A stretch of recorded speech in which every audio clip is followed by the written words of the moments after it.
Mendengarkan firman, menciptakan iman. Shalom, selamat datang di channel Firman Tuhan, sebuah channel yang akan membagikan renungan pasal demi pasal seluruh Alkitab. Mulai dari Kejadian pasal 1 hingga Wahyu pasal 22.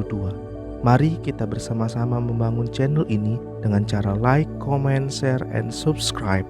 Terima kasih, Tuhan memberkati. Umat Israel berangkat untuk memperoleh milik pusaka yang ditetapkan Tuhan bagi mereka. Mereka akan pergi melalui negeri yang tidak dikenal dan berbahaya, tetapi Tuhan memberi mereka bantuan yang diperlukan. Para imam menggunakan kedua nafiri perak untuk menyampaikan kehendak Tuhan kepada segenap umat. Kedua nafiri yang ditiup itu akan mengumpulkan mereka semua, menggerakkan mereka untuk maju, memanggil mereka untuk berperang, atau memanggil mereka untuk menikmati perayaan-perayaan bagi Tuhan. Mereka mendengar nafiri dan mengamati awan, dan mereka aman. Tuhan sudah mengatakan kepada mereka bagaimana mengatur keberangkatan mereka.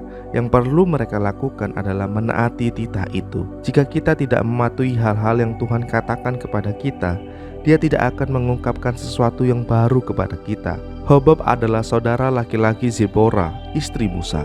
Dan Musa memintanya untuk pergi bersama Israel dan berbagi hikmat pada gurunya.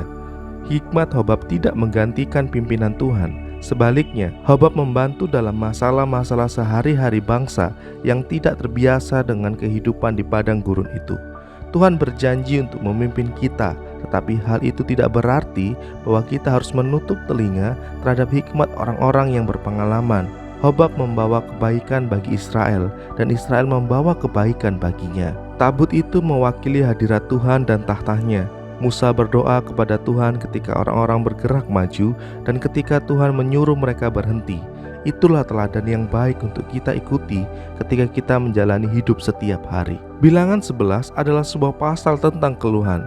Tuhan sedang memimpin mereka sehingga orang-orang itu mempunyai segala sesuatu yang mereka perlukan. Namun mereka mengeluh lagi. Gerutu mereka adalah bukti ketidakpercayaan yang menyebabkan mereka tidak dapat memasuki tanah perjanjian. Seandainya mereka bersyukur atas kebaikan Tuhan dan taat kepada pimpinannya, mereka akan terhindar dari banyak kesengsaraan. Marilah mengingat hal ini ketika kita mulai lagi tergoda untuk mengeluh tentang pemeliharaan Tuhan. Hamba-hamba dosa jarang menggerutu karena perhambaan terhadap dosa. Perhambaan kepada Tuhanlah yang membuat mereka menggerutu. Musa merasa sedih ketika mereka mengkritiknya dan mengkritik Tuhan.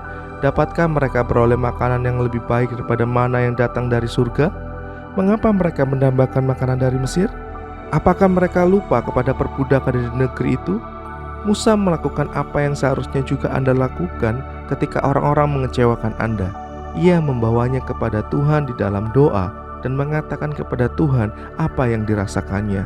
Tuhan memenuhi kebutuhan itu, memberi semangat kepada hambanya dan menghukum para pemberontak. Saking berapi-api melayani sebagai abdi Musa, Yosua meminta Musa untuk menghentikan kedua orang yang kepenuhan seperti nabi di perkemahan. Yakobus dan Yohanes membuat kesalahan yang sama, dan Yesus harus menegur mereka. Jika semua umat Tuhan digerakkan Roh Kudus untuk memuji Tuhan, mereka tidak akan mengeluh. Orang-orang Yahudi mendapatkan apa yang diminta, tetapi mereka kehilangan kekayaan rohani yang diperoleh ketika seseorang hidup oleh iman. Apakah Anda belajar untuk bersyukur atas doa-doa yang tidak dijawab?